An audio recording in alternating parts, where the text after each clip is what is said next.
ಪಾತ್ರೆ ಬೇರೆ ತೊಳಿಬೇಕು ಕಣಪ್ಪ.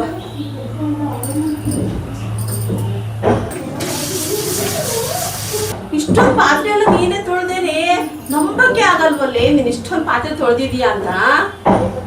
ಹ್ಞೂ ಅಮ್ಮ, ಎಲ್ಲ ಪಾತ್ರೆನೂ ನಾನೇ ತೊಳೆದಿದ್ದು. ಇನ್ನೊಂದು ಸ್ವಲ್ಪ ಇದೆ, ತೊಳೆದು ಮುಗಿಸ್ಬಿಡ್ತೀನಿ. ನೀವು ಹೋಗಿ ರೆಸ್ಟ್ ಮಾಡಿ.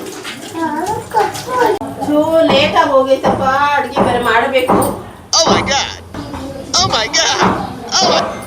ಏನೇ ಮಾಡ್ತಿದ್ಯಾ ನೀನು? ಏನಿಲ್ಲಮ್ಮ, ಅಡುಗೆ ಮಾಡ್ತಿದ್ದೆ. ಅಡುಗೆ ಎಲ್ಲ ಮುಗೀತು. ಸಾಂಬಾರು ಮಾಡಿದ್ದೀನಿ, ಪಲ್ಯ ಮಾಡಿದ್ದೀನಿ, ಕೋಸಂಬರಿ ಮಾಡಿದ್ದೀನಿ, ಅನ್ನ ಮಾಡಿದ್ದೀನಿ, ಮುದ್ದೆಗೆ ಇಟ್ಟಿದ್ದೀನಿ. ಇವಾಗ ಹಪ್ಪಳ ಹಾಕ್ತೀನಿ. ಸರಿನಾ? ನೀನು ಹೋಗಿ ರೆಸ್ಟ್ ಮಾಡಮ್ಮ. ಅವ್ವ, ನನ್ನ ಮಗಳು ಇಷ್ಟೆಲ್ಲ ಅಡುಗೆ ಮಾಡಿದ್ದಾಳೆ ಅಂದ್ರೆ ನಂಬಕ್ಕೆ ಆಗ್ತಿಲ್ಲ ಕಣವ್ವ ನನಗೆ. ಅಯ್ಯೋ, ಮಳೆ ಬೇರೆ ಬರಂಗಾಗೈತೆ. ಬಟ್ಟೆ ಎತ್ಕೊಂಡ್ಬರ್ಬೇಕು ಮೇಲೋಗಿ. ಅಯ್ಯೋ ಅಮ್ಮ, ನಾನು ಅದಕ್ಕೆ ಅಂತಾನೆ ಹೋಗ್ತಾ ಇದ್ದೀನಿ. ನಾನೇ ಬಟ್ಟೆ ತಗೋಬರ್ತೀನಿ, ನೀವು ರೆಸ್ಟ್ ಮಾಡಿ. ಅಯ್ಯೋ ಬೇಡ ಬಾರಮ್ಮ, ನಾನು ಹೋಗಿ ಎತ್ಕೊಂಡು ಬರ್ತೀನಿ. ಎಷ್ಟೊಂದೇ ಕೆಲಸ ಮಾಡ್ತೀಯಮ್ಮ, ಬೆಳಿಗ್ಗಿಂದನೂ ಕೆಲಸ ಮಾಡ್ತಾನೆ ಇದೀಯಾ.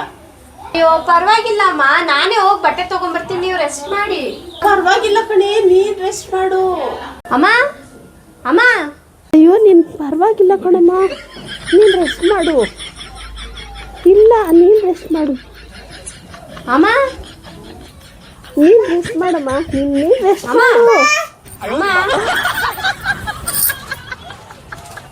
ಏನಮ್ಮ ರೆಸ್ಟ್ ಮಾಡು ಅಂತ ಇದೀಯಾ? ಬೇವಸಿ ಬೇವಸಿ, ನಿಮ್ಮ ಕೆಲಸ ಮಾಡಕ್ ಅನ್ಸಲ್ಲ, ನೋಡಕ್ ಬಿಡಲ್ವಲ್ಲೇ ನನ್ನ.